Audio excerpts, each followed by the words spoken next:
Recording in progress. Mai e nevoie de scaune? Vreți și la scaune?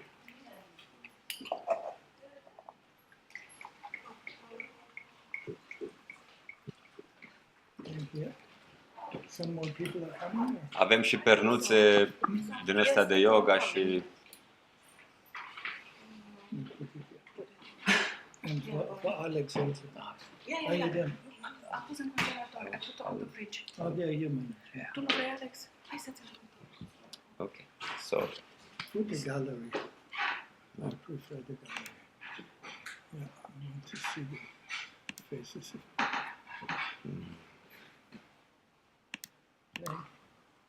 Yeah. okay. Okay. So we can start. Thank you, Oliver, for coming and for agreeing to visit the very hot city of Bucharest and to offer this presentation today as a meditation instructor in the international Dzogchen community founded by Namkhai Norbu Rinpoche. So, thank you everybody here present on site and also our dear friends online. And we will start with a little music to relax any this kind of. We are at school at some course to relax any kind of tension in this way. So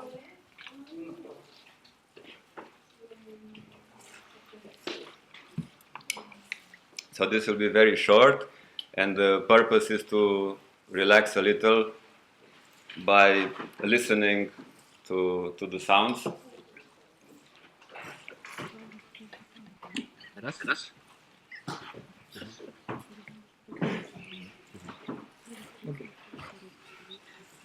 Good. So we can all just let's please take a few deep breaths and bring our awareness in the body. Yes, Tomasz. Tomasz. You are on the sound, Tomasz. Sorry? But I cannot. Yeah. Okay. So when we breathe in, we feel this freshness, fresh energy, and vitality entering or being amplified in our body. And when we breathe out, we release any kind of tension, inner pressure, anxiety, expectations. We do this a few times, focusing, breathing in on our freshness, our being alive, relaxing, enjoying being in our bodies, and then releasing through the exhalation any stress, any pressure. And we can continue to focus on our breathing while we are also listening to the sounds and letting the sounds reach us to see how the sounds move us. It's like an experiment, how to relax into the sounds.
Okay, thank you very much, Alex.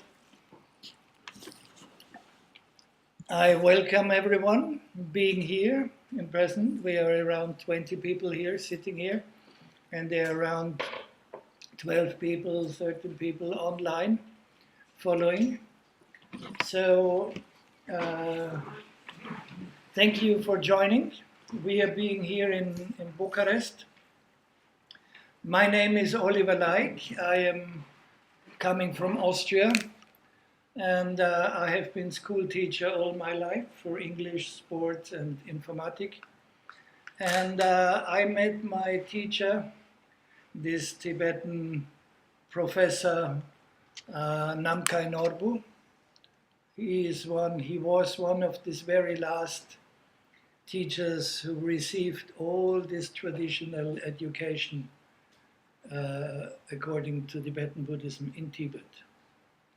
There are maybe worldwide, maybe 5, 6 old masters still alive who received this traditional training in Tibet.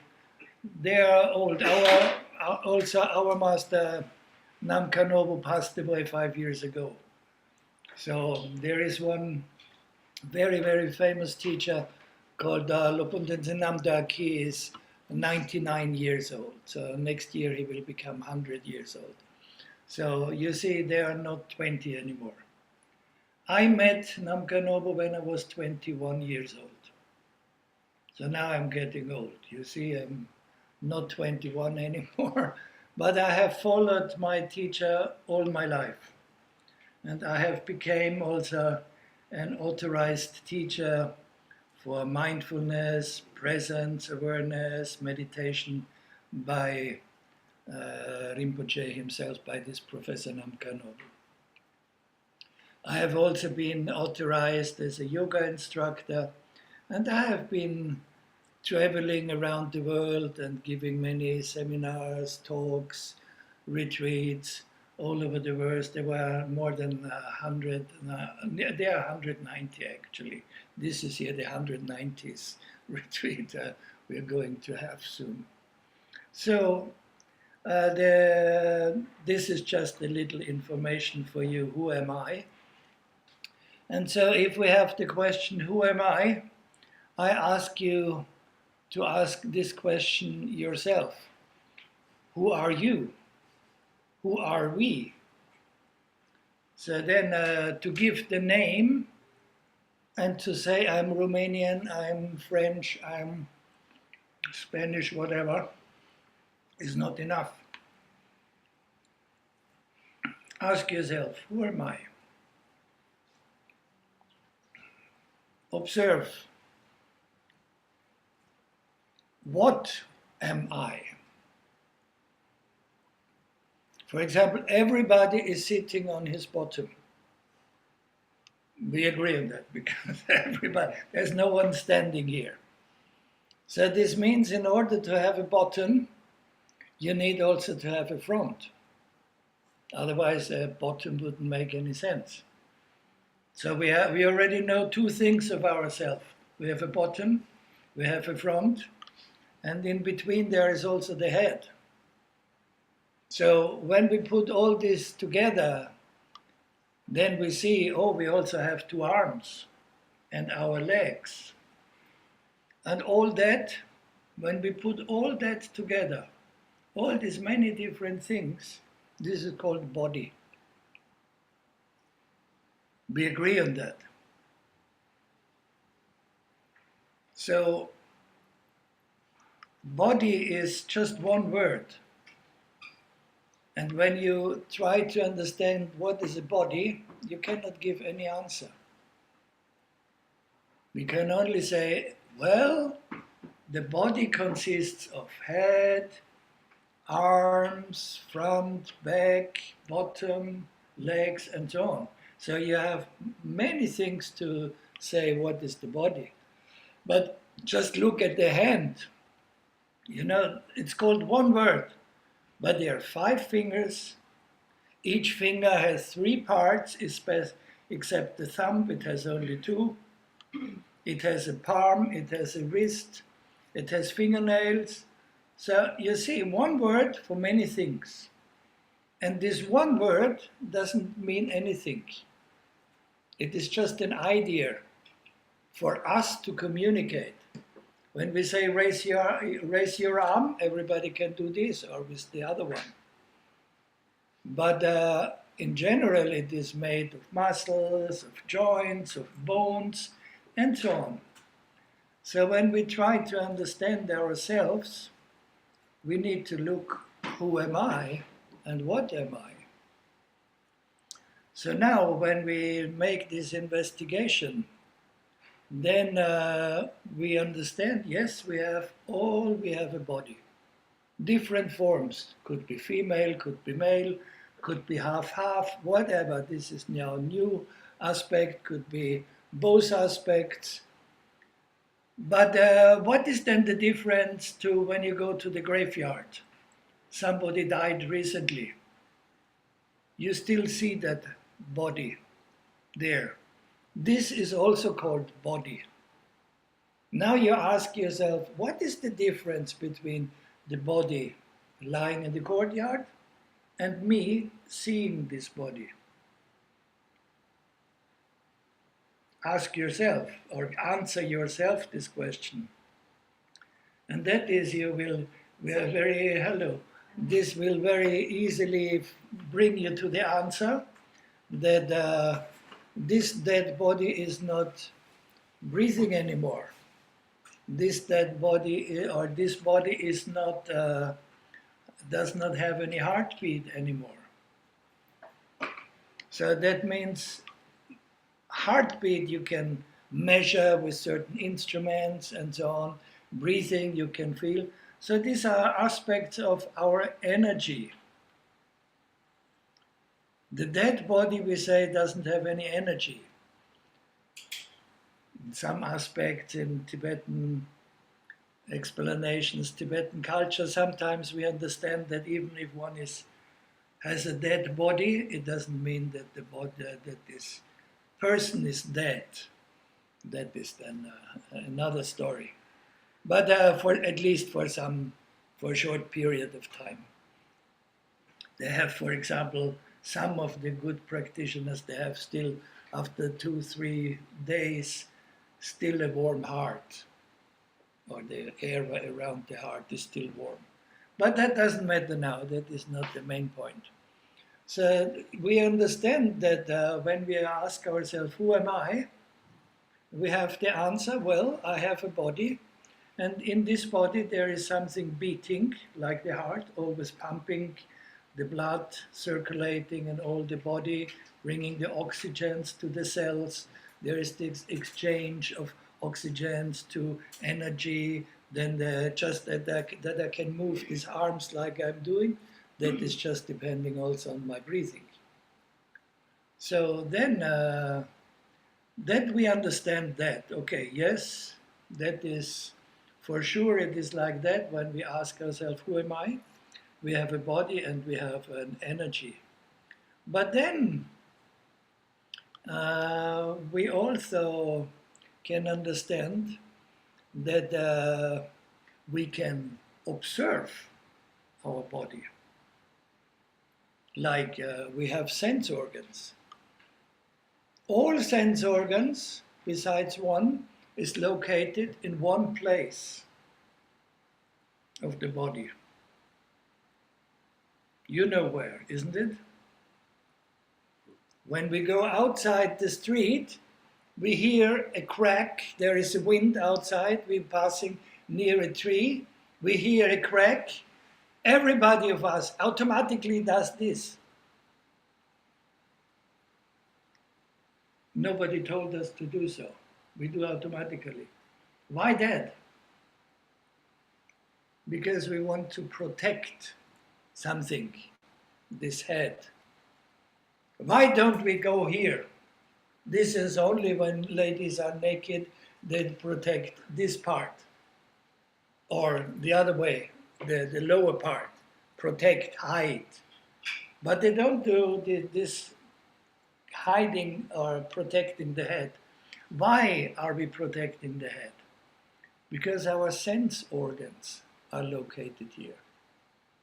You see, we have 2 eyes, 1 nose, 2 ears, 1 mouth. So this is the sense organs of where the sense function of seeing, smelling, hearing, tasting. The sense feeling of the tactile sense feeling, the touch, that is everywhere in the body, that is our skin. Of course, also on the head, because we also have a skin on our head. But then the most important, most dominating sense is our mind. And if you ask any expert like doctor or physician or whatever, where is the mind? Everybody says it's in your head, it's your brain. And then you can do the research in the mind. You can make this EEG, measuring the flow of the thoughts, all the things the doctors are doing. So we have actually 5 organs located here and 5 sense functions. And so now that is, we need to be aware of that. That when we ask ourselves, who am I? Well, I am actually 3 aspects, or this called famous I, or me as a person, has a body, has an energy, and I am thinking, continuously thinking.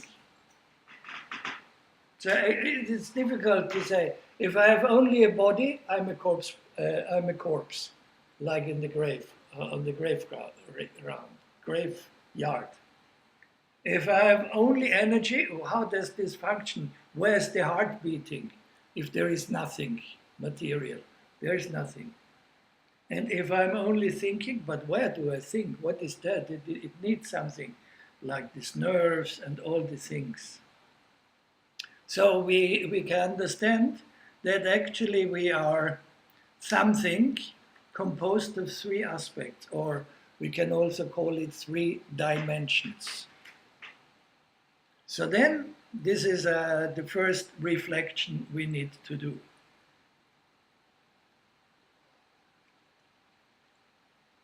After that, then we need to observe the 3 aspects. We observe our body. Okay. That takes more time. When I met my teacher when I was 21. For me, the body was something, I don't even think about it. It's there. I mean, it's it. Why I should think about my body? I did a lot of yoga practice. Yes, very, very much yoga practice. So for yoga, come on. For yoga, I used my body, of course. But that was the only aspect I could understand of my body. It's useful for doing things. I was a sportsman. I was not only teaching sport, but I applied a lot of sports, all kinds of sports.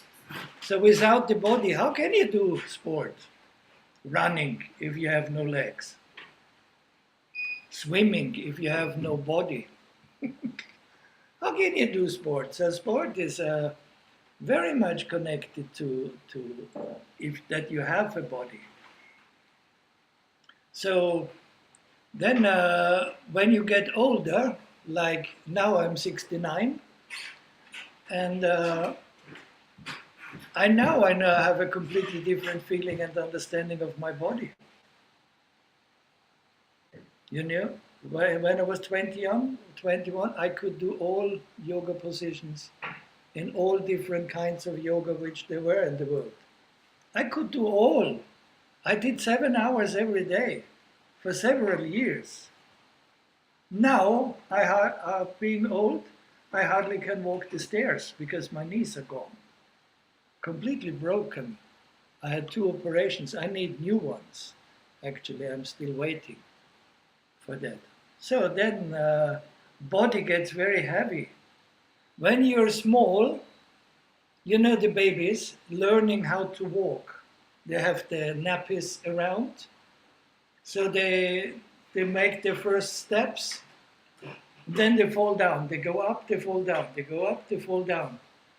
Why do they not hurt themselves? Because they have short legs. You see?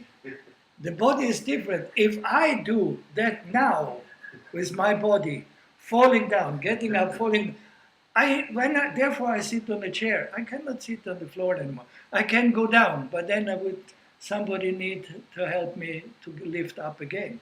Small babies, no, they go.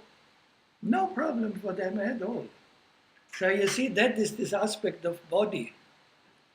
The body can be very useful, like I said, in sports. Very, very useful. You can train your body, get muscles through your skill. So your certain skills you have due to your body, like tennis player, you need to play very well, how to hold the hand, the racket. All this you learn from the trainer, from the coach. So this is just adjustment of the body. I was skiing instructor. How can you move down the hill? This is just adjustment, how to put your body in certain moments. So, and then this is very useful and it can give a lot of pleasure. How can you have sexual experience when you don't have a body? Not so easy. So you see, body can be also very, very nice to have good experiences. But it can also bring a lot of problems. I was in hospital until I was 14 years old. Every year, at least 2, 3, 4 weeks in hospital, having all kinds of operations you can imagine. You see, my eye, this eye here is, I don't see on this eye. It's moving somewhere here, somewhere here. I was born like this. I had two operations already there. So you see, the body can, I'm blind on this eye more or less. So, and this doesn't see well. So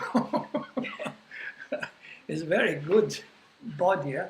So you can have problems of your body. You know, the modern sickness of the body nowadays, some years ago it was AIDS. That is now changed a little bit. And nowadays it's cancer. Cancer is one of the disease that kills most of the people in the world. So that is where does cancer is? Where does cancer manifest? In your body. My sister passed away on cancer, completely filled up with metastases and all. I think that is the English word, you know, what is growing inside the body without any control. So then it can be very beneficial, it can create problems. So when you have problems, what do? You go to someone who knows how to help you. These people are called doctors. They study, they learn the function of this body, all this work, and then they help you. There are very, very good medicines in the world, like the Western medicine, extraordinary good, but also the Eastern medicines, like Chinese medicine, Tibetan medicine, Ayurveda. They have more or less all the same place where it comes from. And then it was spread also Mongolian medicine, for example. Very, very good. And then also, you know, this shamanic tradition. They also help you a little bit, or even a lot, also related to your body. So that is very good. If we have problems with our body, we know where to go. We go to one specialist, whatever we consider is good.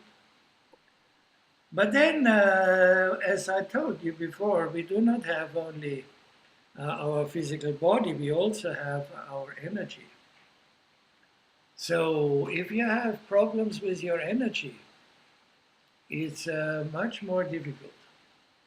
In general, like when I was 21 years old, I knew about breathing. I knew about it because I was practicing yoga since I was 14 years old. I had my first yoga teacher. And then I noticed I was giving many yoga classes. Микош, я тебя просила выключить свет. Мика, отпускай ума. Oops, sorry. I did. Okay. I muted all of you. Yeah. So, anyway, in my yoga classes, I noticed young ladies, young men, more or less my age. They could hardly follow my classes. Then I asked, but what's wrong? Is now you inhale, exhale. What is the problem on that? Finished. No, what is the reason? They say, no, it's not like that. I have asthma.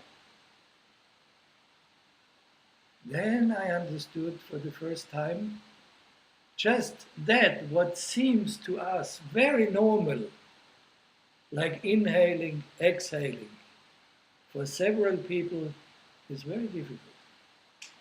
You know, when you get older, in some films you see the ladies and the men, they have these little tubes here that's coming in the nose. Next to it is the bottle with the oxygen. Especially in the COVID times, we had that. People had very difficult to breathe, to inhale and exhale. Now they had to get these respiration machines. Probably you know some who have had that. Many were brought to a hospital in that way. So, and that is the first time when you have a problem, it's the first time that you notice, oh, there is that what is called breathing. And that can also create some problems for me. When you have a cold, everybody already had a cold. The nose are blocked. This nostril and that nostril is blocked. So you need to take a handkerchief, blow your nose. But for example, if the nose are blocked, you cannot smell. Or it's very difficult to smell. If you go in the kitchen, have a cold, and try to smell cinnamon or pepperoncino or whatever, it's very difficult to smell. So you see that influencing the body and the function of the body, the energy that is influencing each other. And so when you have problems with your energy or with your heart beating, for example, after I finished my school, I'm in pension, I went to the cardiologist, the guy who is checking the heart. And then I said, I have heart problems, not easy, so I feel it very strongly pumping. And then the doctor said, well, I will check you. And then the answer was, well, your heart is enormously big. And I said, really? How do I don't know. But that is called the heart of a sports guy. When you are really doing a lot of sport, your heart gets bigger because then it has more capacity to pump oxygens in the body. So then the heart was big, but now I was in pension.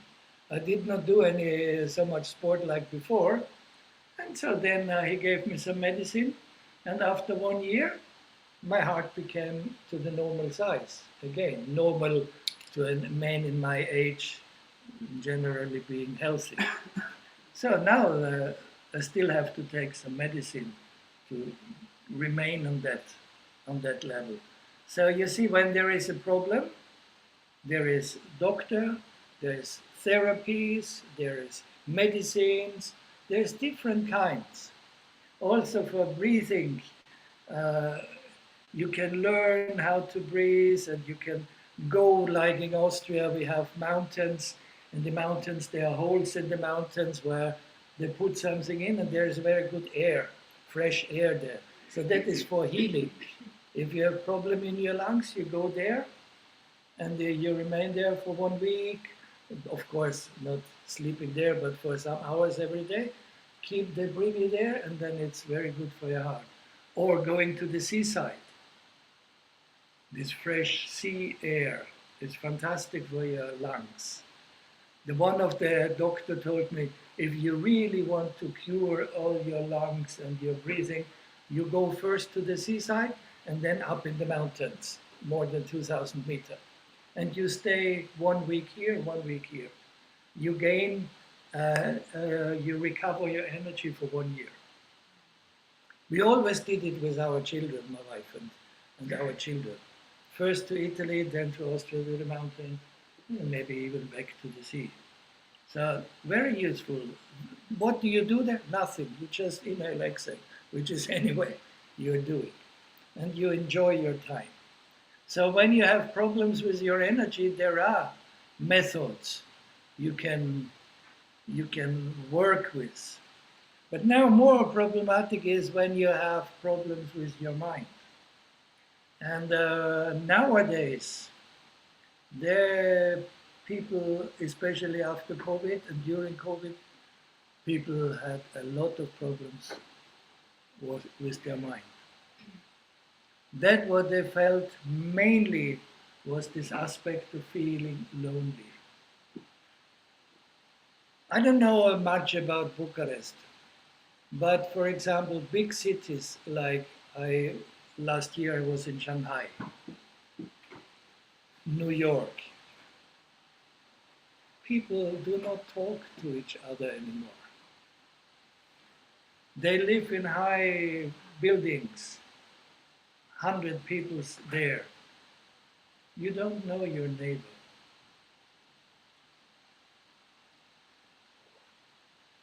In Shanghai, I was quite astonished.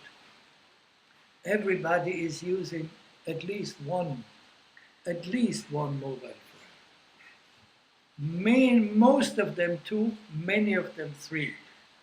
So I went in public transportation, like what is subway. Nobody spoke to each other.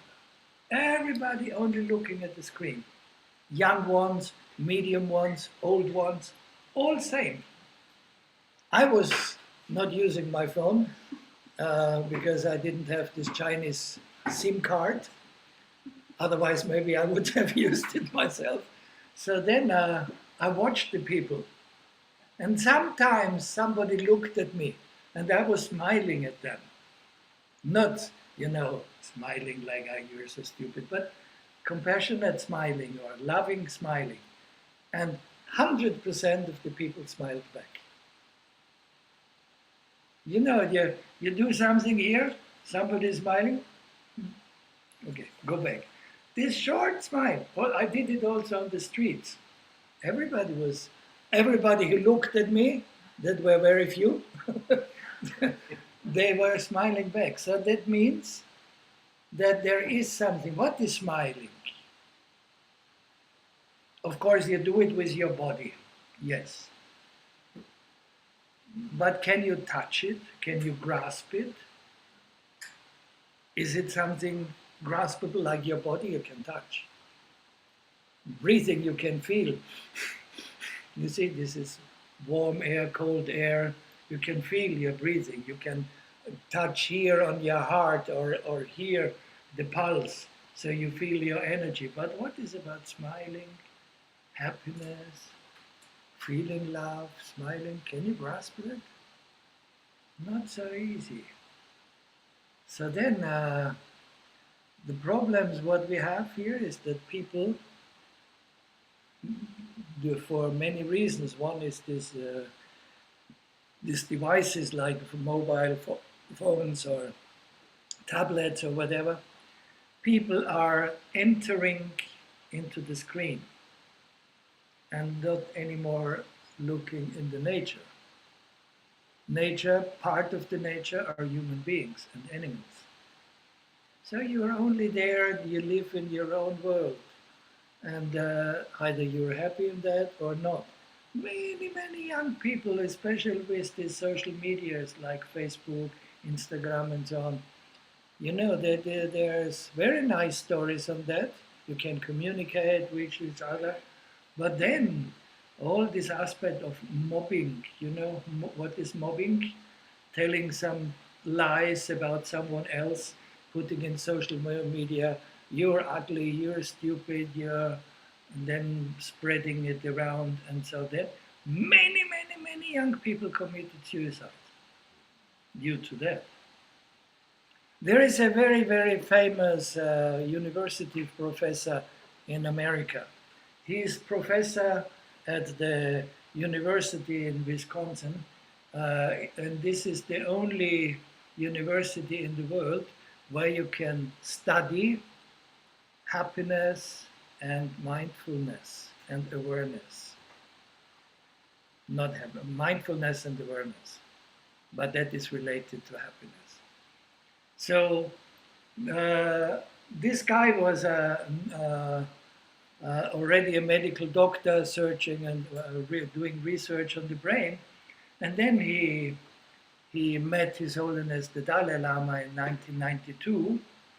And then His Holiness the Dalai Lama said, well, I mean, you're researching the mind and the depression and all these different aspects of the mind.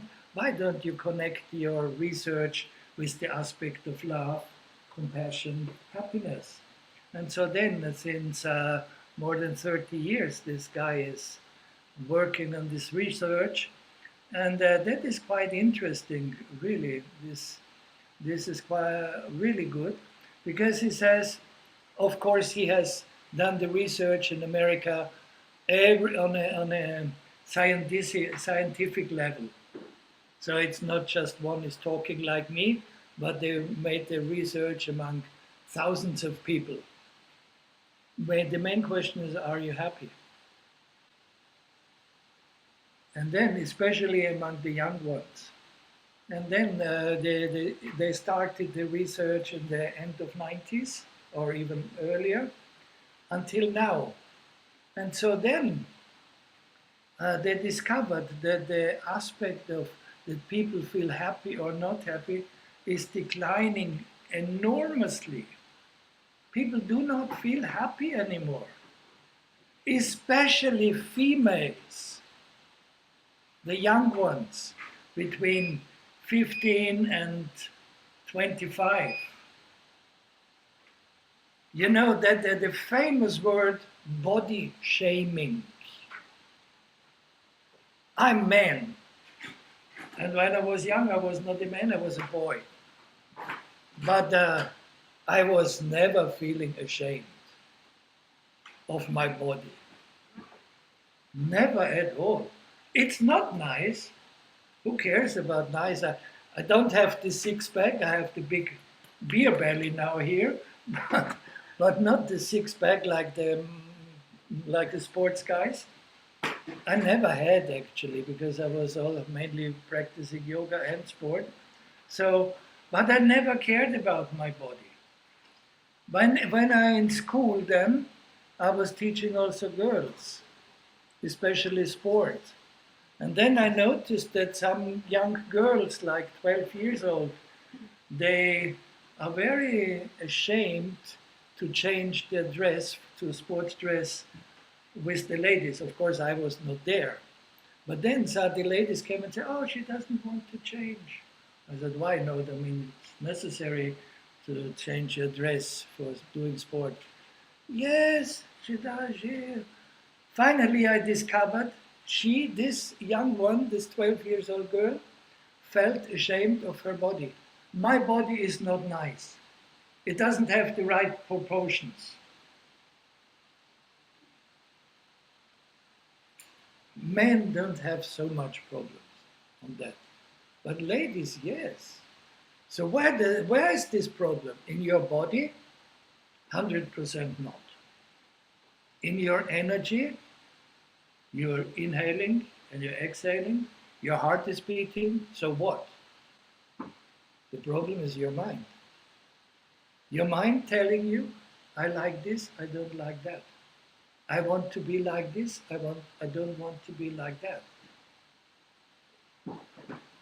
So you see, and this university professor, his name is Richard Davidson. He made this research, and really the main aspects of not feeling well is this feeling isolated, alone, not feeling respected in society, not feeling integrated in society. This is the aspect of loneliness, and especially having no self-confidence. Especially ladies. Men always have this great self-confidence, you know. We are the big warriors. So what? Just nothing. Huh? But then he said, well, I mean, one aspect in all human mankind, also among animals, is they want to be happy. But how does this happiness manifest? What is it? So happiness is not happiness. That's first of all. In this, Richard Davidson gave an example of His Holiness the Dalai Lama. He said the Dalai Lama is normally a person very, very, you know, maybe you have seen him in a photo or a video or even met him, very, very expressing loving kindness in every second. But one day, Richard Davidson was next to His Holiness Dalai Lama, and somebody told to the Dalai Lama, oh, there were some Tibetans, they were put in jail in China and they were tortured. And then this professor said, suddenly when the Dalai Lama heard that, he started to cry heavily of feeling being sorrowful of this young Tibetans being in prison and tortured. So when you are crying, actually that is not the aspect of feeling happy. Therefore I say happiness is not always happiness, but that what is meant with this aspect of happiness is having a real understanding of oneself. This is like a gold treasure.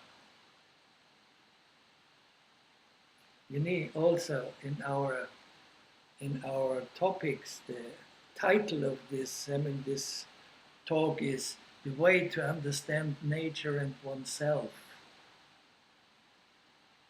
So we understood, we are body, we have an energy, and we are thinking, we have a mind. Okay, fine. Does it bring any benefit to us? No, maybe not. It's just a little bit concepts about we have more. But then, what is in our body? Okay, yes, there is the blood circulating, we have the exchange of oxygens with the cells, okay. But that what we have in our mind is what is called our emotions. And feeling happy or sad or compassionate or attached or angry or jealous or greedy. This is called emotions. Emotions you cannot touch. When you are angry, everybody of you was angry, I know. At least I know myself, many times I was very angry. Where is this anger? Try to grasp it. It's not possible. So, but when we look closer, we understand that anger has a function, like the body has a function.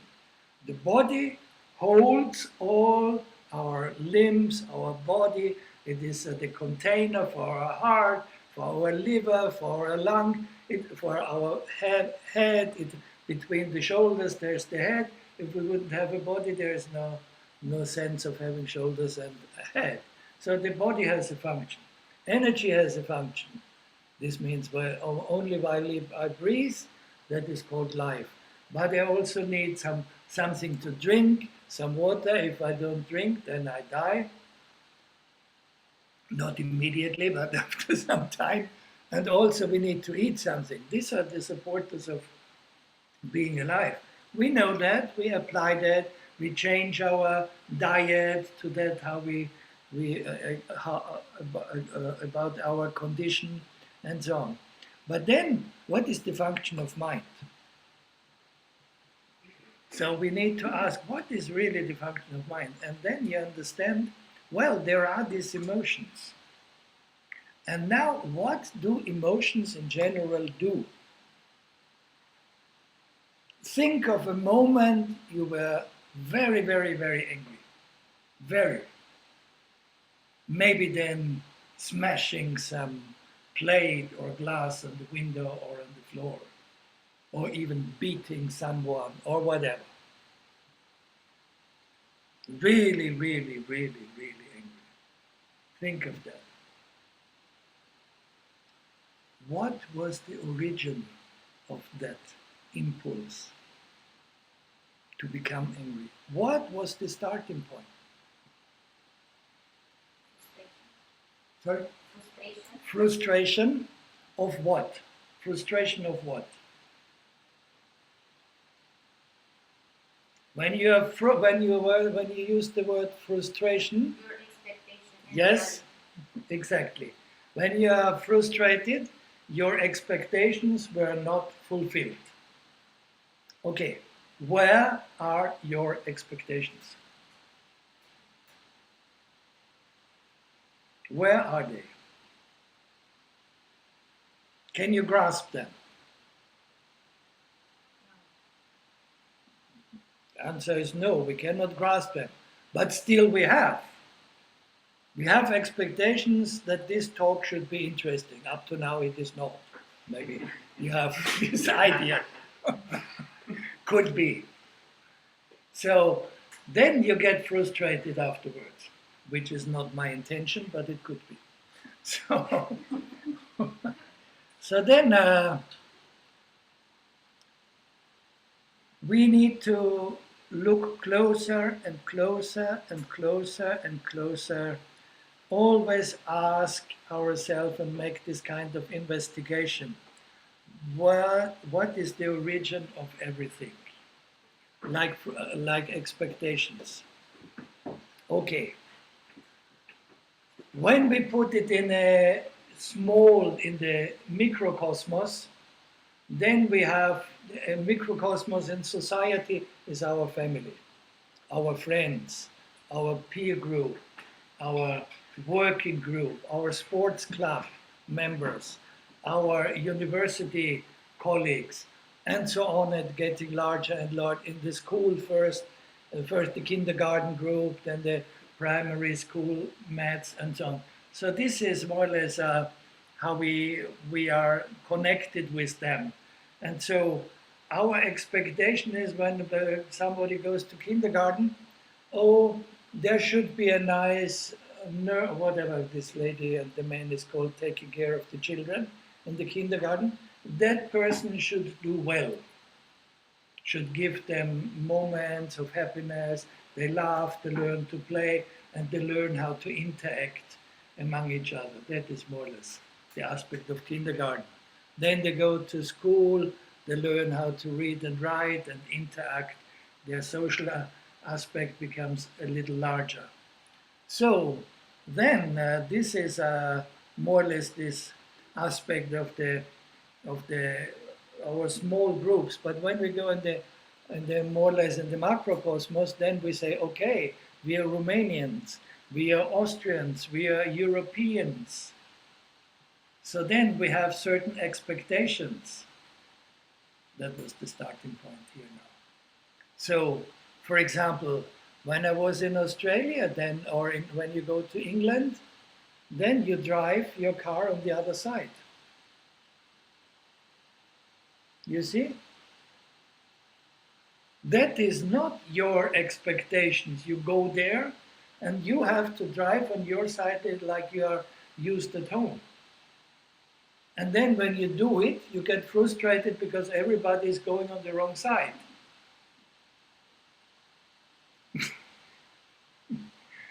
It happened to me in London, yes. Shortly only. Then I understood, oh, maybe I'm wrong here. So then we have this cultural aspect. We have our national culture. That what is so-called normal for Romanians is not normal for Austrians. I discovered it today. I ordered a chai. In India, a chai is a black tea with milk.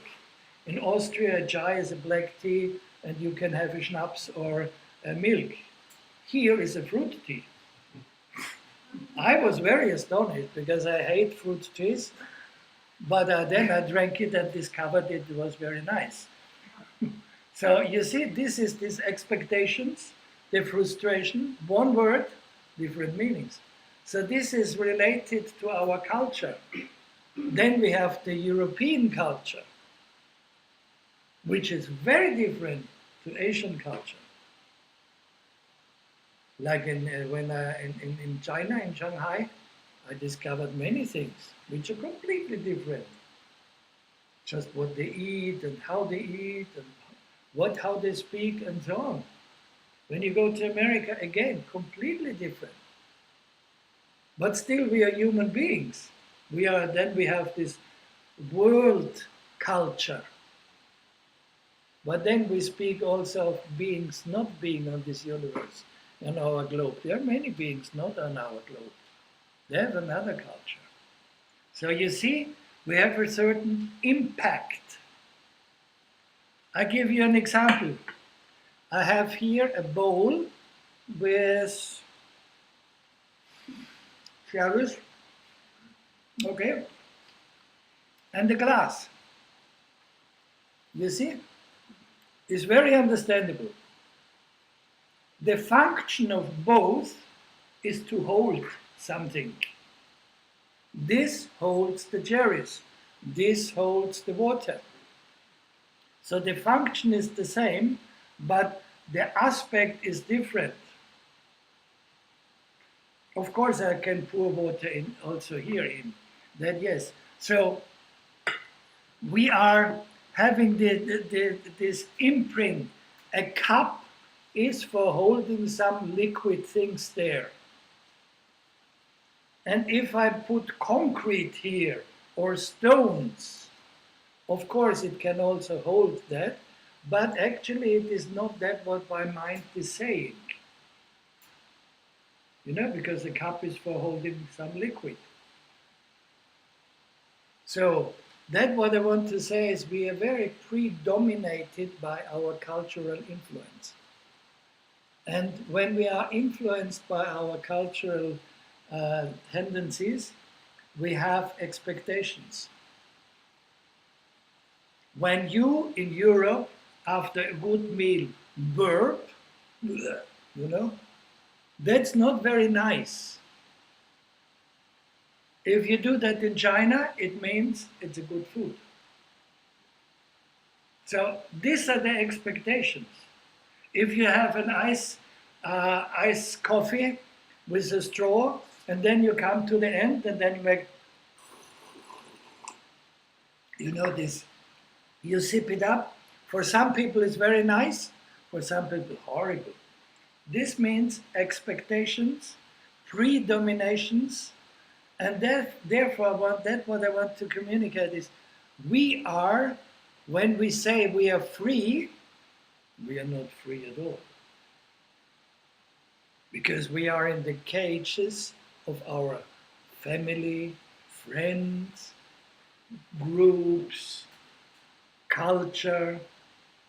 I live in the countryside in Austria. Small town, very small town, very beautiful. And the town is completely different. I've been traveling around the world, so I know a little bit how everything is different. So then the more you see and the more you have experience, the less you are constructed or dominated by the imprints you have. So when we talk about how to become free, free of emotions, free of problems,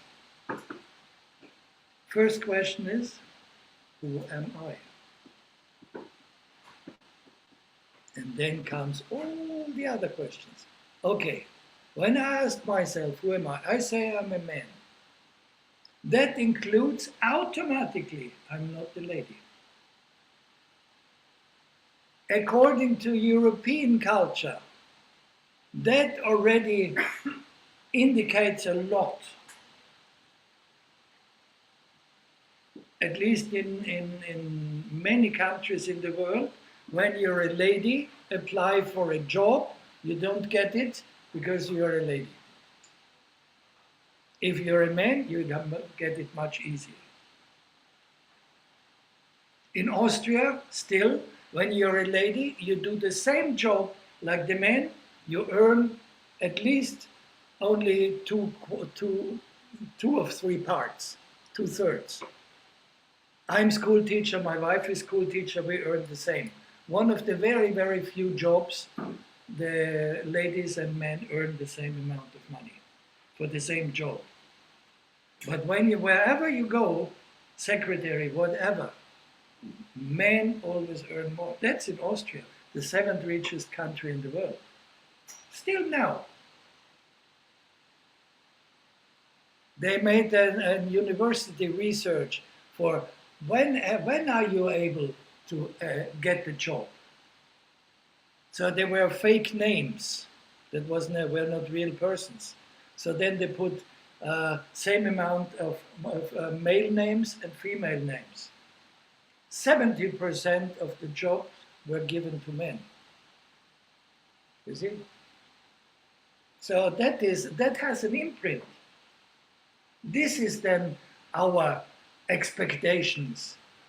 Oh, I should get this. If I don't get it, I get frustrated. So that's what I want to say is you need to discover who am I. Okay, I'm a man, I'm a male. I'm a man and I'm a female. I can adjust with that, yes. I have my energy. I try to do everything, especially like nowadays is becoming a very, very popular, the aspect of diet. Vegetarians, vegans, non-vegetarians, alcoholics, non-drinking people, non-drinking alcohol, drinking only like Red Bull or whatever, this lot of coffee and sugar, giving these energy drinks, it is called, yeah. So you can charge up your energy and all these things, but you deal with it, you work with it. But then how you work with your mind. Really, how do you work with your mind? So then there are certain researches on how can you live in society, what can you do, how is that connected to also this very last high culture in the world, that is the Tibetan culture. It's the last one. We had in the history of human mankind, we have had many high cultures. Mesopotamia, Egypt, Greek, and the Romans, and the very last one were the Vikings. Maybe you didn't know that. That was a high culture. But who speaks the language of Vikings anymore? No one. Language is gone. The Vikings came to Istanbul. They got in contact with Buddhism. They found in Norway, they found a lot of, when they digged in the earth, they found a lot of Buddhist statues, especially Green Tara. They found there. So then they asked, how is that possible? Buddhism in Norway a couple of 100 years ago was not there. That was just they went to Istanbul. Istanbul was the end of the Silk Road, the famous Silk Road, going from China through all these Buddhist countries, making this exchange of culture and so on. So that and Vikings were not only bad. I mean, they killed thousands of people, yes, but they had their own culture. But all of these cultures are gone. And so now, in this period of life we're being in, Tibetan culture is nearly dying out. Nearly. It's very difficult to find authentic Tibetan culture anymore. Maybe it's not possible anymore to find them. I was in Tibet in 1988, but you know, when I was in Lhasa, next to the Tibetan monastery, there was Michael Jackson singing Thriller in the bar. I was quite astonished. I like Michael Jackson, yes, but I was not expecting Michael Jackson in Lhasa.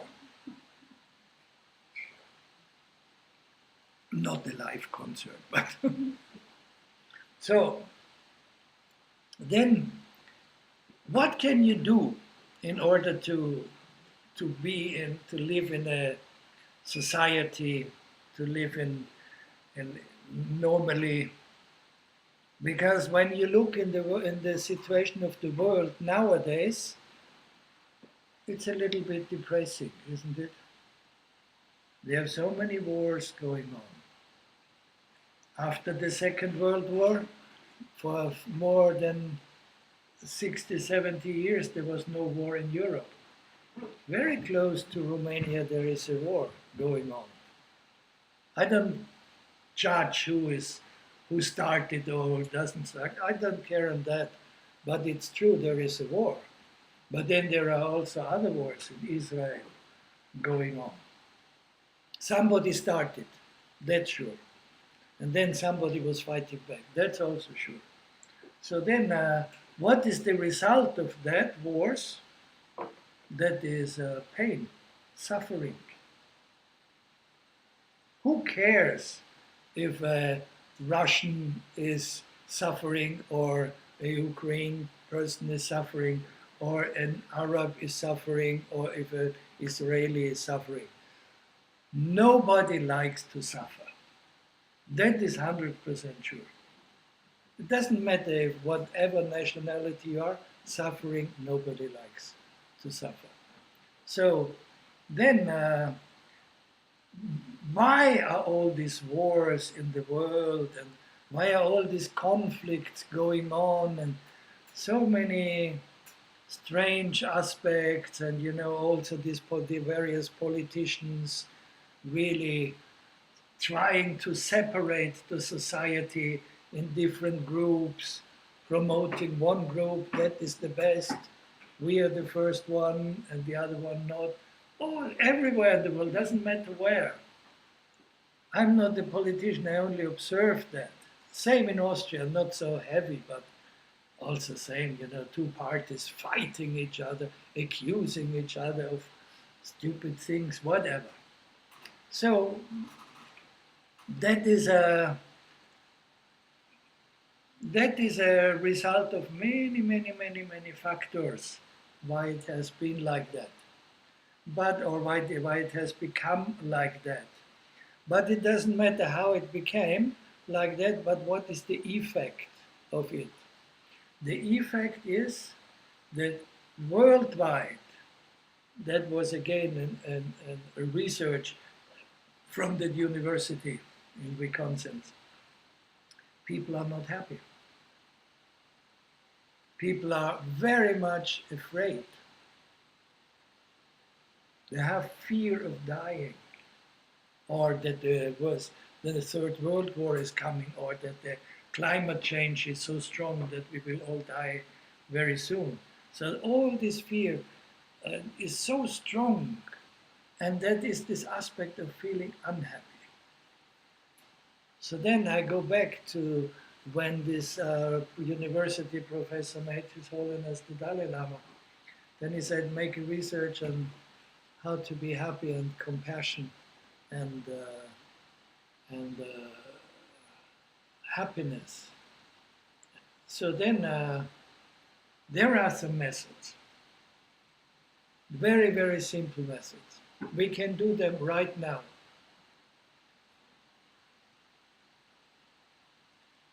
First of all is you answer the question, who am I?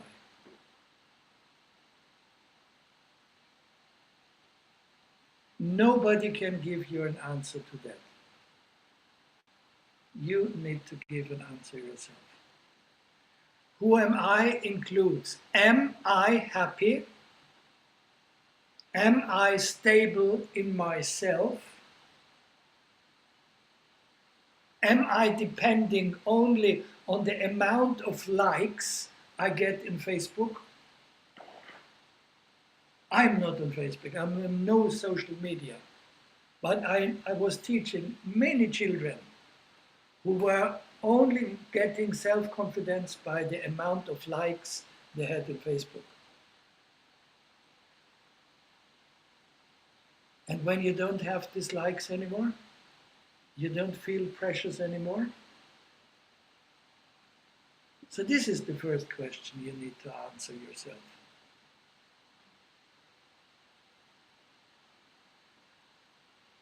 Are you inside yourself stable?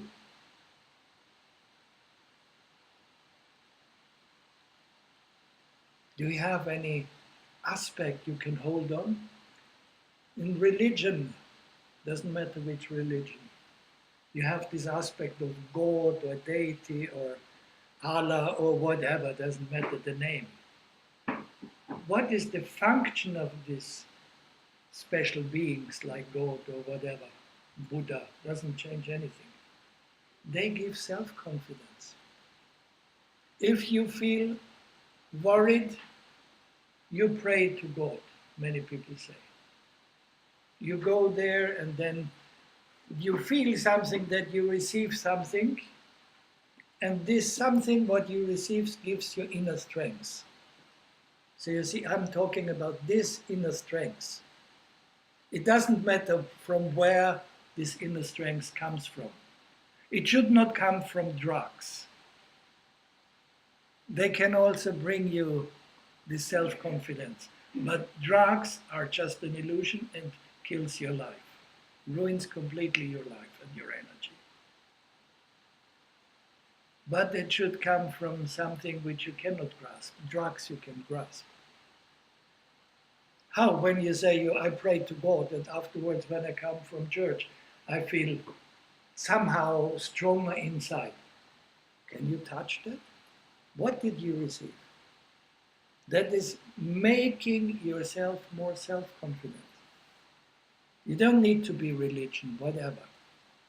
Many people like sport people, you know, when the most famous football club in the world, FC Barcelona, is winning, then they have the self-confidence because they say, we won. You see? And if Real Madrid is winning against this, there are these two big clubs in Spain, then the other one is frustrated because the expectation was there, we will win, frustration, and the other one feel happy. So we need to understand how we are. Then, are we happy or not happy? You do a research. I did that for 2-3 years. It's not only one moment. Really. And you can do this research in every moment. When you're in the tramway, when you're in the subway, when you're driving car, when you're cooking meal, when you are at the toilet. There is no special moment, only when you are remembering it. The next question is, okay, I observed myself now and understand in some moments I feel very happy, in some moments I feel very unhappy, in some moments I get very aggressive, in some moments I feel so strong attachment. You see, that is an iPhone. I love iPhones. When I go somewhere and they see the latest iPhone, oh, I want to have it. Attachment. I still love it. I still like it. I still use it. But okay, if I don't have it, it's also fine. Mine is already old, so it's no problem. But you have But this is just a technical thing. A man sees a wonderful, beautiful lady, or a lady sees a beautiful man. Oh, I want it. I want him or I want her. You see, that is called attachment. So now the next question what you do is, in which moments do you feel any arising of emotions? For example, you are in the restaurant. Everybody has the telephone next to him or her. Then you know, I have an iPhone. Then you look at the other table, he has a Samsung. What do you feel? You watch there? Samsung. You feel very proud. The same guy or the same lady is watching at you, seeing the Apple logo at the back of the iPhone, looking there, an iPhone. This is jealousy. I do not have it, I want. This is just a small example of that. So you have the proud of having something, and the jealousy of not having something and wanting it. Men in general are always proud of something what they have. You know what I'm talking about, huh? That's what ladies don't have. The small things, which we consider so important. The older you get, the less important they get. So, and then in the man, within the man, maybe you're many ladies here, but you know, I went only to boys' school. Then, of course, there was this, you know, how long it is. And then you feel very proud, or you feel very jealous. Oh, mine is so small. You see, ladies have the same in other aspects. So you see, what I want to say is you need to check the situations. When do emotions arise? Like anger, attachment, proud, jealousy. In which moments do that arise? And I'm 100% sure these four emotions, they manifest in different moments, in different ways, in the 24 hours of your everyday life, many times a day. Please. I'd like to ask you about jealousy. When a person is really jealous, how can you work with that? How can you transport this emotion which doesn't feel so good? The question was for the online people about jealousy. When you are very jealous, how can you work with that? How can you deal with that? Yeah. Okay. So then the answer for that is when you have answered the question, "Who am I?" That is the key for nearly everything. Who am I? I told already many things. Then you try to understand what is my intention in life. Today we were eating in a restaurant, and then some friends of us, they were talking about their daughter, and they asked this question: how do you want to become in your life? When she was 7 years old. You know, normally when you are small, the grandfathers and grandmothers, they ask me, "Oh, what do you want to become?" And then comes astronaut, doctors, dancers, football player, whatever. And that lady said, "I want to help others." Very interesting. So then, when you have this aspect, I want to help others, that means that maybe others need help Otherwise, why should you be helpful and try to help others? If nobody needs your help, this intention is useless. Then astronaut is much better. So then, if there is the need to be helped, that means that those who need something are lacking something. Skill, an understanding, an embracement, whatever. There's something missing. So you, again, are still in your question, who am I? What am I missing? What am I missing?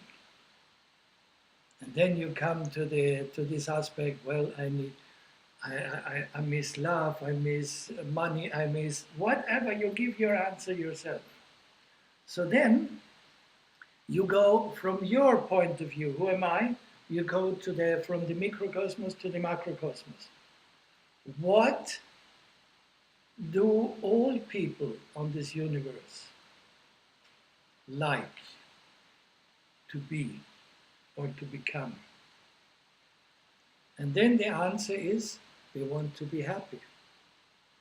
They want to have this self-confidence, this feeling.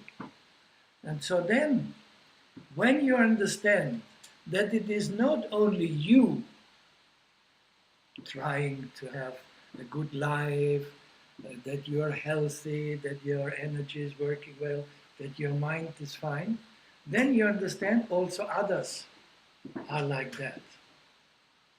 And so then, in the teachings of Buddha, 2,560 years ago, Buddha said, well, if we answer this question, who am I? We understand actually we are all the same. You know, when, for example, look at the aspect of smiling in South America, in North America, in Europe, in China, in Russia, in Australia. Children smiling. That is all same. There is no different smiling in South America to China. Smiling is smiling. This is an aspect of happiness. So, therefore, already Buddha said, we are all same. And when we have this aspect of jealousy, we feel, like I said, first of all, we feel proud that we have something, and we feel jealous that we miss something. Then we understand to overcome jealousy is to be in that what is called in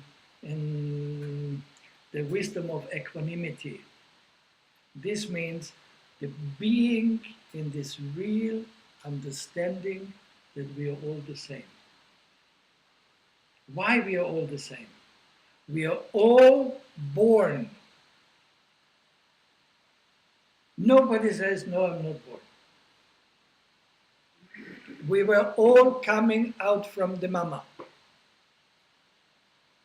Even there are miraculous births, yes. But as human beings, we are all born. We all grow older, from the tiny baby to the old man or lady. You see, we are born. We get old. We get sick. Everybody of you was already sick, at least with the flu. And one other thing is, which is 100% certain, we will die. So these four aspects is same for all of us. It's very relaxing actually, huh? Why to feel better than the other one? We will die also, like the other one. Our enemy, the greatest enemy, oh well, he will also die. When I was smaller and I heard this for the first time, I was always imagining Queen Elizabeth, you know, from England. She passed away 2 years ago, going to toilet. How does a queen go to toilet? I don't know it, but I never was there. But in my mind, it says it's the same like when my sister goes to toilet or I go to toilet. So why is there a difference? Okay, queen and non-queen, yes. But many aspects we are same. So actually, the more we investigate our situation, from where does this jealousy come from? Because I'm missing something. But then you understand you're not missing anything. You're totally perfect. You're totally complete.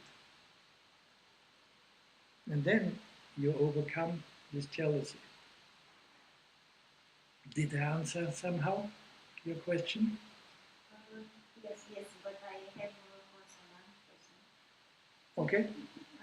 About emotional thinking and what is happening, because I know when we fall in love, it's something that it's feeling so good.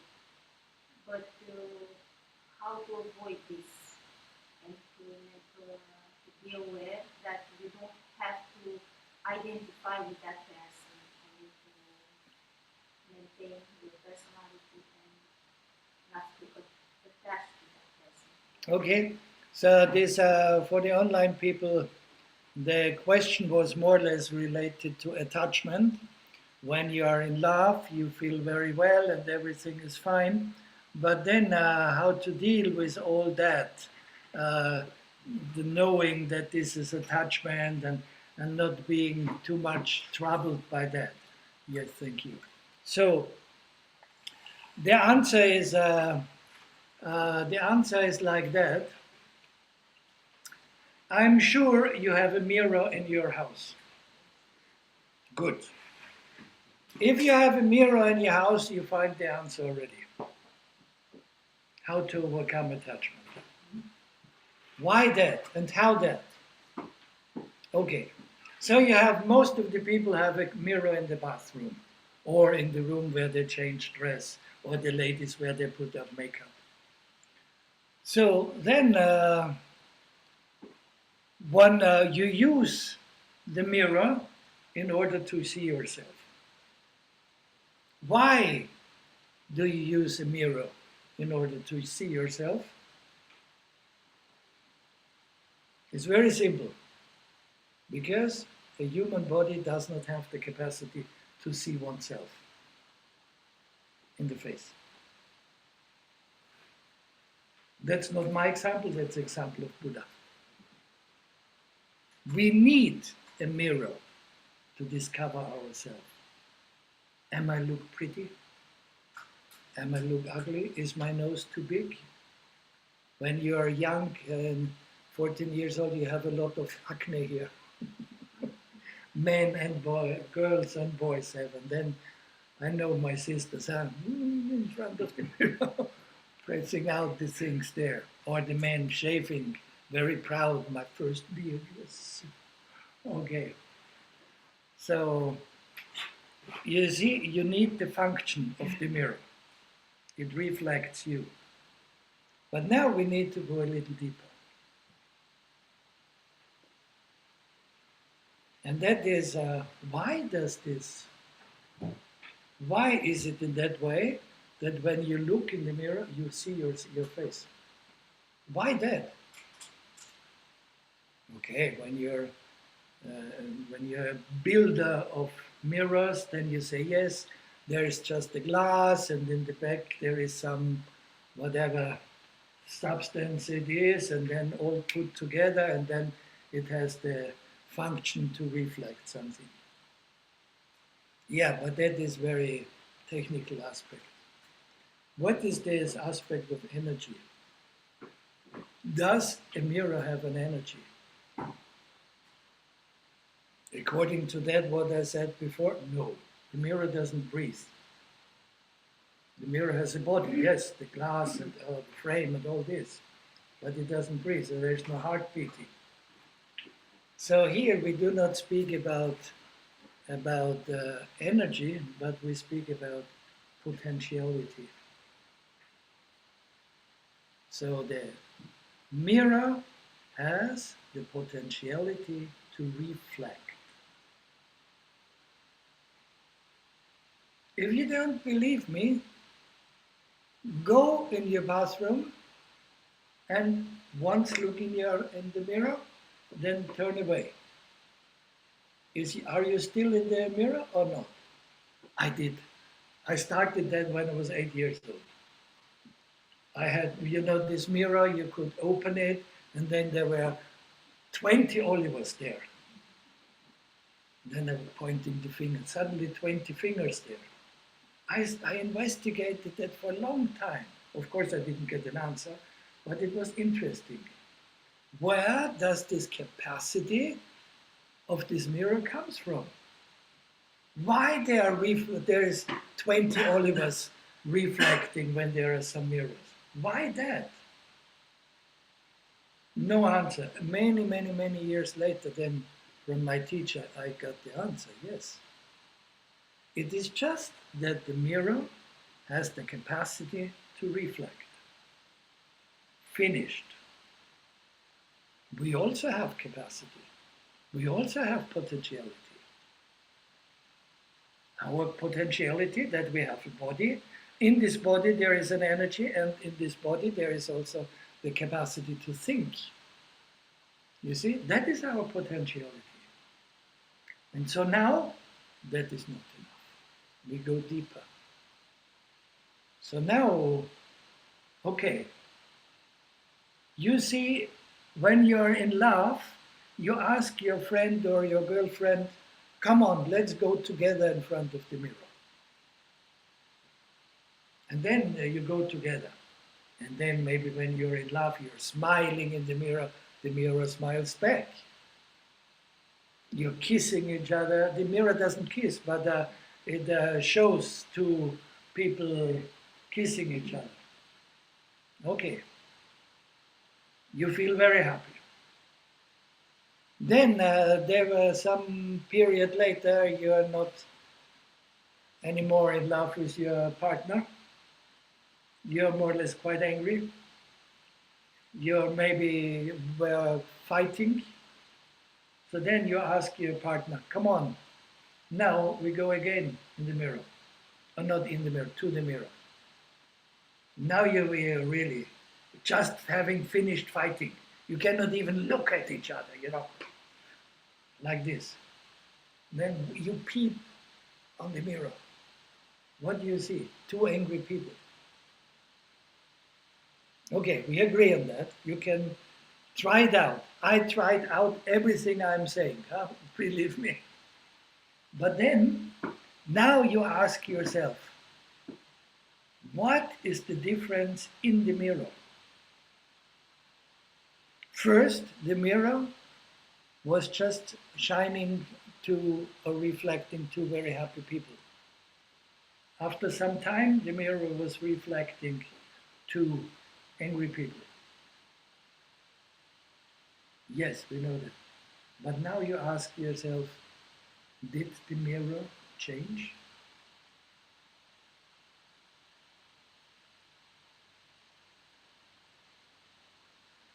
Did the mirror only reflect this nice image? Even when you were angry, still the nice image? No.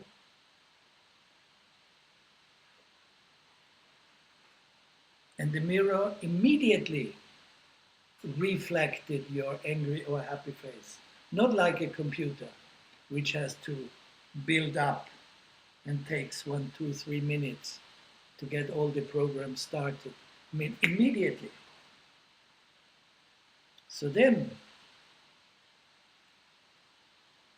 you understand, the potentiality of the mirror is not depending if there is a happy person or unhappy person in front of the mirror.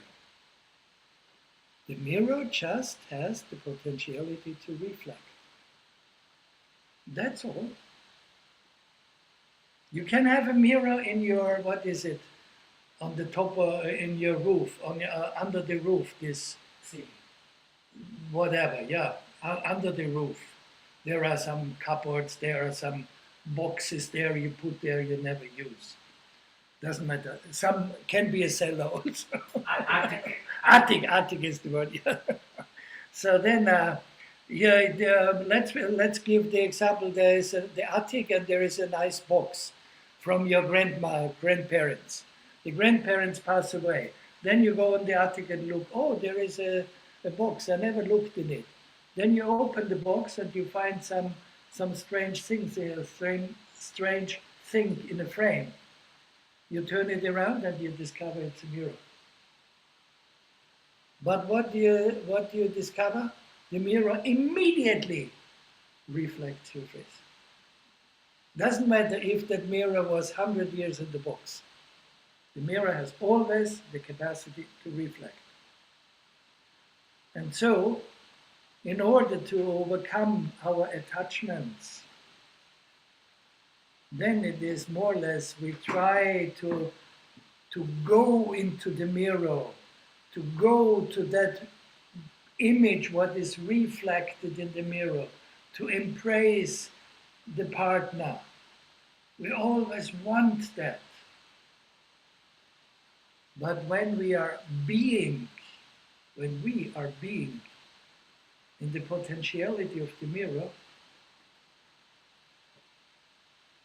whatever manifests is fine. Because the mirror doesn't care if there is a corpse reflecting in the mirror, if there is a couple making love reflecting in the mirror, if there is a queen in the mirror, if there is a sick person reflecting in the mirror. The mirror does not care at all. The mirror is only manifesting its own potentiality. And we can, through some discovery of and answering the question, who am I, become totally integrated in this potentiality, which is our own potentiality. All that what I was what I was now explaining on the mirror. These are the teachings I received from my teacher Namkai Norbu, and these are related to this instructions called Instructions on Self-Liberation. How can we become liberated? Liberated from what? Mainly from our emotions. And then there are also some practices and so on. But that is to answer the question on the two emotions which you mentioned, jealousy and attachment. So then I wanted to go back to that when we say, how can we become a good, a useful member in society? I give you an example. I was 27 years old. I finished my university study or college study to become teacher. And because I had no parents since I was 21, I received money from the state, because I was an orphan when you have no parents. So the government paid me money. And then I also got a scholarship for going to this college and doing my tests and so on. So then with 27, I finished all my studies. And then when in the moment, my birthday is in June, and then I noticed in July I didn't get any money anymore. I was very surprised. Of course, I knew it. That will be the end of the money. But when you discover it on the 1st of July, there is no income, but still bills to pay. Wow, that was quite interesting experience for me. So then I went to my teacher saying, oh, that is very unfair of society. I'm a good guy, really. That society to recognize my very special aspects. They should pay me. Then my teacher told me, well, how old are you? This means, who are you? Now you're 27. So then I said, well, 27. So how, who gave you the money until now? The state, first my parents, and then the state, and the college, the scholarship. So then they said, my teacher said, well, but do you know why the state and the college gave you the money? Did you ask yourself why? My idea was because I'm good, because I'm Oliver, I deserve it to get that. But Rinpoche said, no. They invested money in you. They invested because you should become a useful part of society. This is like the society planted in, the example is, you are like a tree, the society planted that tree, put water in it, tried to take care of it, but now this tree should bring fruits. Otherwise, cut it. It just takes the space of another tree. So now it's your turn, Oliver, to make some fruits. 2 months later, I started my job as a school teacher. Yes. But that was a very interesting talk I had with my teacher. That means, for me, the essence was become a useful member of society.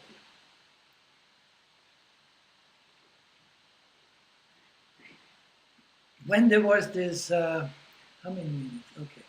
When there was this crisis in Greece, 10 years ago, Greece was in real, very, very financial disastrous situation.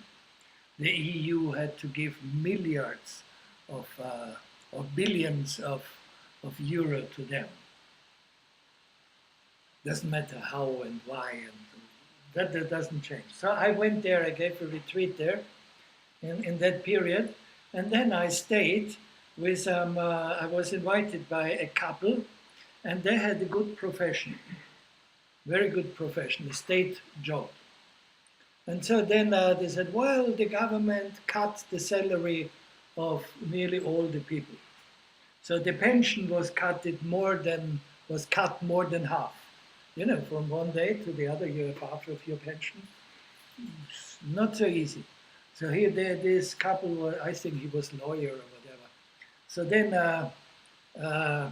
also for him, they cut half of the salary. And then finally, also they kicked him out, so he didn't have anything anymore. And the lady was also something. They cut also the money. And then they said, well, how can we survive in society? How is that possible? So we need to find some extra way to get some money. The famous black work. Is that understandable? You don't pay tax for that. You do something, you get some money, and you use that for yourself. And then I said, okay, I understand that, but what does it mean? When you look careful, what does it mean if you don't pay tax? I have more money myself. Of course, yes. But now think beyond your tiny microcosmos. Think of the macrocosmos. If all Greek people have the same idea and intention not to pay any tax, how can the state, Greece, survive? It's not possible. Who is paying the the firefighters, the hospital, the people working in the hospital, the school teachers, all these social workers? Who is paying that? The state, normally. So then I said, maybe you don't need to pay all taxes, but be happy to pay tax.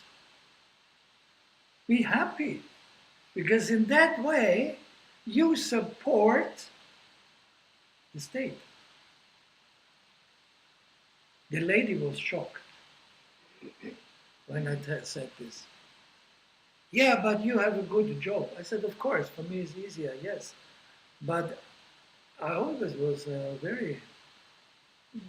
I never said don't pay tax. Please do, because you support it. This is bringing me back to this aspect how to be a good member of society, like my teacher said. Now it's your turn to be fruitful for society. That includes also this aspect of paying tax. But not with this mind. Oh, these bloody politicians, they just take half of my salary. I deserve much more. You know, like I said to my teacher, I'm Oliver, I deserve much more, I'm so good. So now the state needs to support me. No, not that. You don't deserve anything. Or, hi, Oliver. So you you need to understand where are you? Who are you? Where are you? Why are you? When are you? All these questions. How are you? So then, how to become a useful member of society? That answers also the question of the lady here, of jealousy.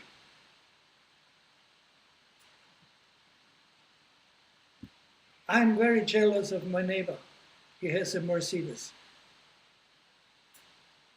I have a Skoda. So I'm very jealous of that. But where is this jealousy? Is it in the car? It's in my mind.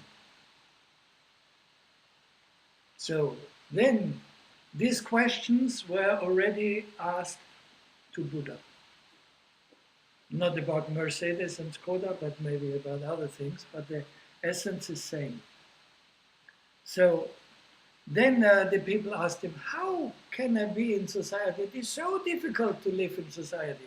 All these hardships of working, of the very bad boss, and my colleagues are so stupid, and.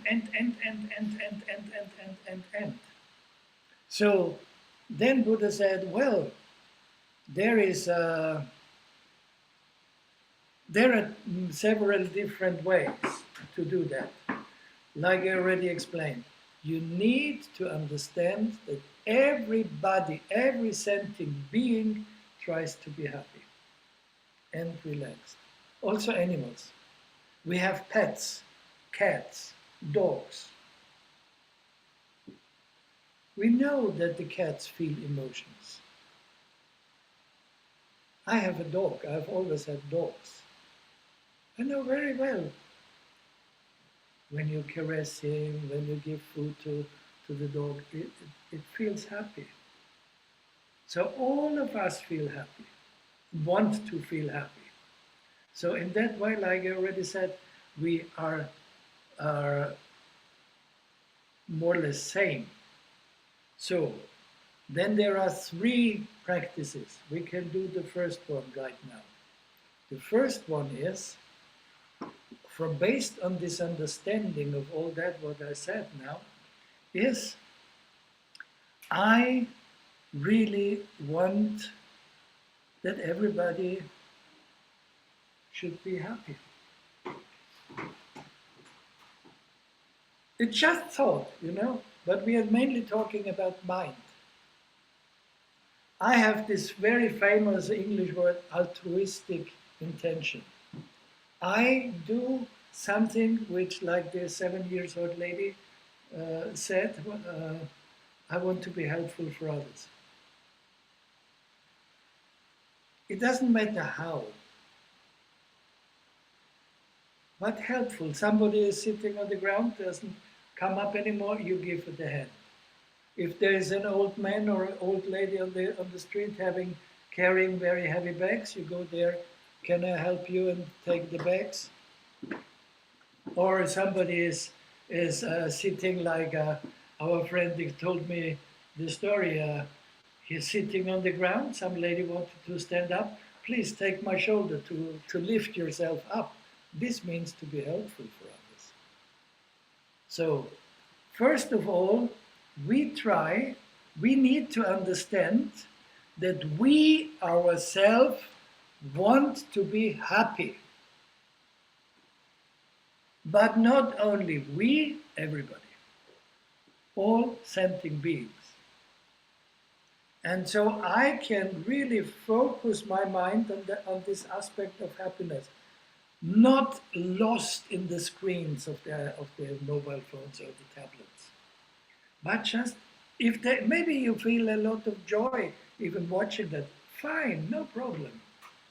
But the most important is to have this aspect of feeling happy and confident, and there is something inside yourself. This inner stability. This is the first one. Buddha, for example, said, if you really want to practice, there are two ways.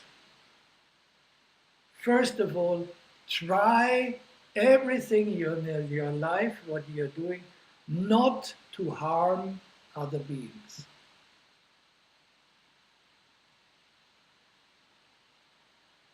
You see, if all people in the world would follow that advice Buddha was giving many years ago, there wouldn't be any war in this world. Everybody would be happy, because nobody is harming the other one. Not harming with your body, not harming with your energy. This is also words. You know, words can kill more than the body. And also with your mind. Oh, I wish that this neighbor gets sick, because he's always making noise. If he's sick, he's in hospital, he cannot work, he doesn't make sound, then I'm happy. You see, that is only mind. But with our mind, we really concentrate not to harm other people, other beings. That is also the aspect of nature. We don't harm the nature. We don't throw plastic around. We don't throw garbage around. We don't put oil in the sink, because then it's contaminating the water. We don't pollute the air. You see, don't harm anyone, but anyone includes also nature. But where does this deep understanding of that come from? From this question, who am I? What am I? Why am I? When am I? How am I?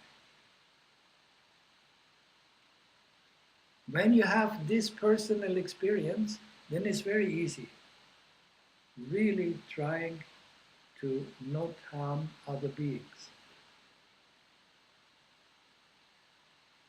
So, then, in some moments, we have even the capacity not only to harm other beings, but also to help other beings.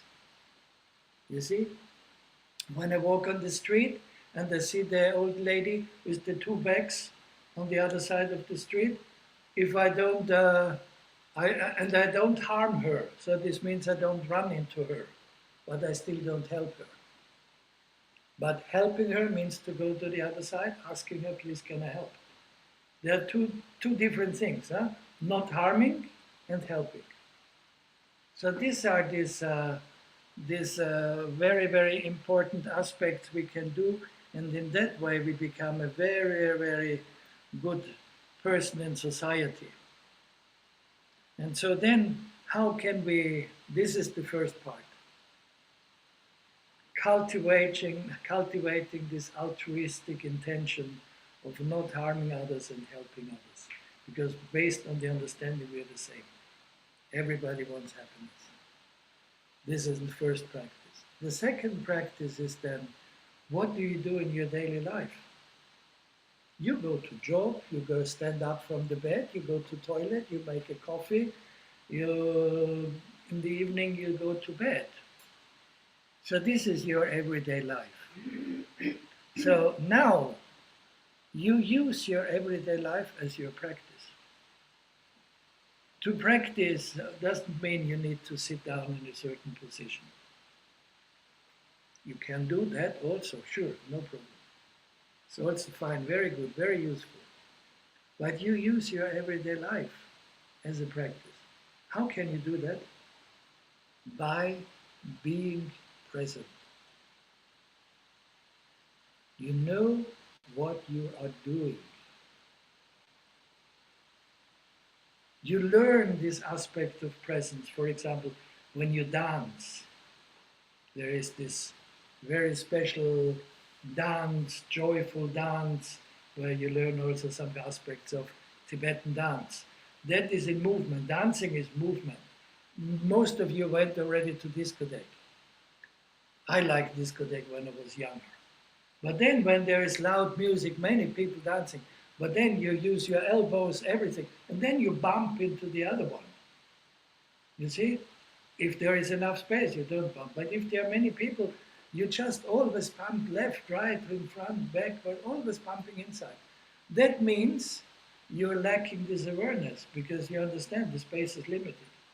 That awareness, for example, you learn when you do these famous joyful dances, these Tibetan dances called kaita. That is then, you learn how to see the entire situation, to be present in, here is this person, and this making this movement, and so on. And you integrate totally in the given situation, in the group. Totally integrating. So that what is the essence of that practice?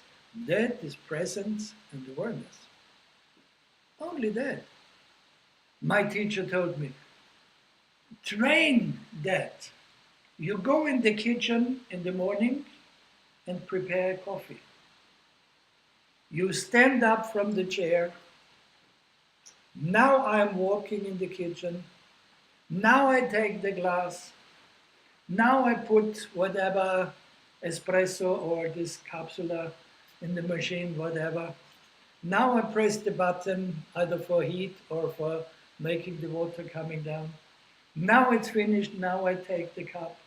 Now I put it under the, what is underneath, whatever, doesn't matter. Now I take it. Now I go back to the table. Now I sit down. Now I drink it and enjoy that. Try it out. I'm still trying for more than 40 years. And try not to be distracted while doing it. Distracted means, what will I do afterwards? Will my partner also like a coffee? Oh, I need to go to the toilet first.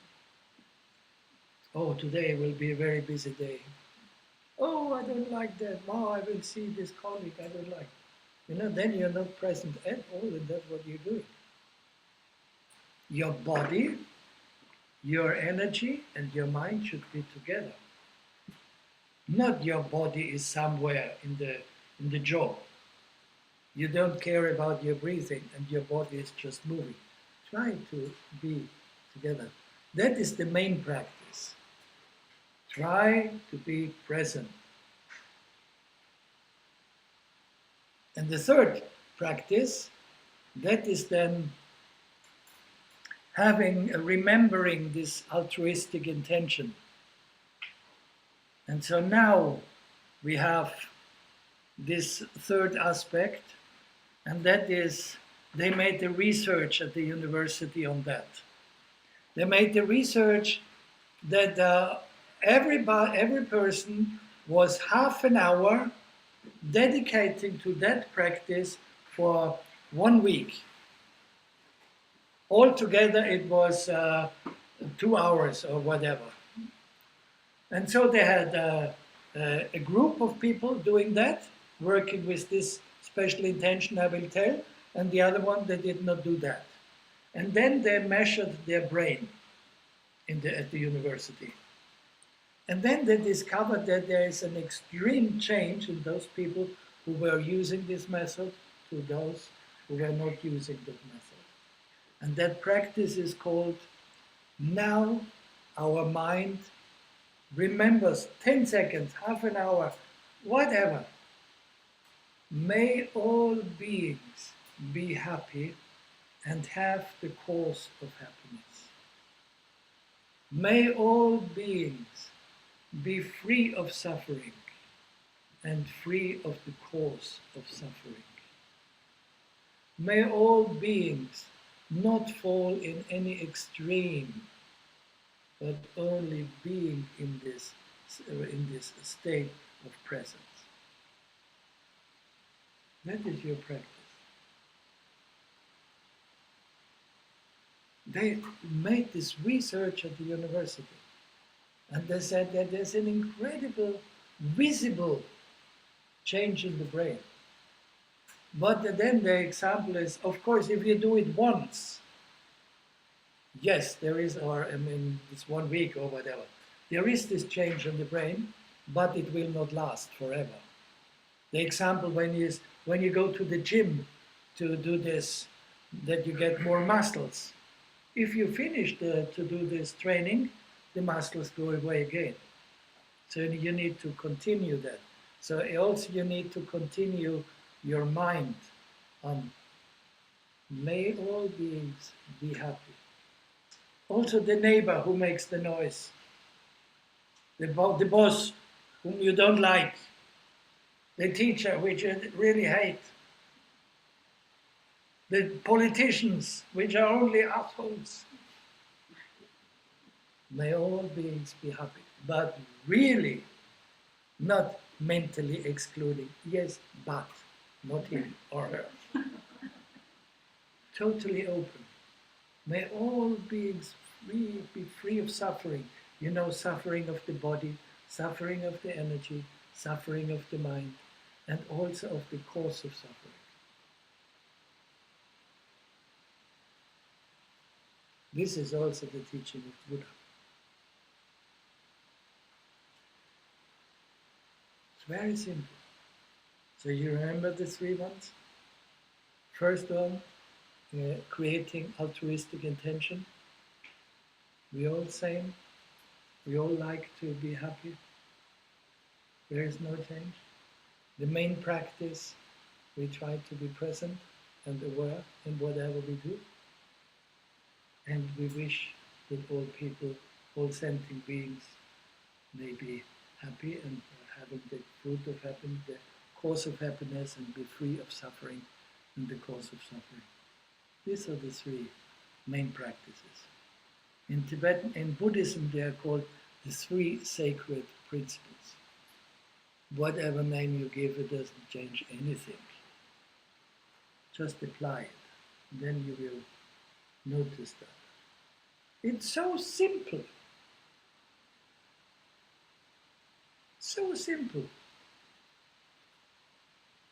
You see, there are many lotteries in television. Then there is the drawing. Number blah, blah, blah, blah, 1 million euro. I always observe my mind. Oh, not me. First thought. Second thought, oh, I'm happy for the other one. You see? So why can we not share our love, our happiness with others?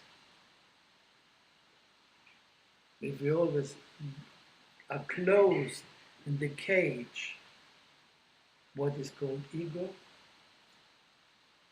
we are always having a lot of problems. So that is, I try to keep to the time, and so we are more or less arrived at the end of this talk. So then I just say, may you be happy and enjoy your life and have a relaxed and pleasant day. That's all. And then if you want, there is some activity going on near Costanza. And from tomorrow on, if you want, you are very welcome to participate. Alex is the contact person for that. So thank you very much. Thank you. Thank you.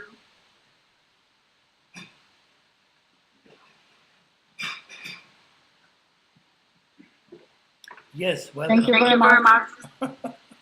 Very welcome.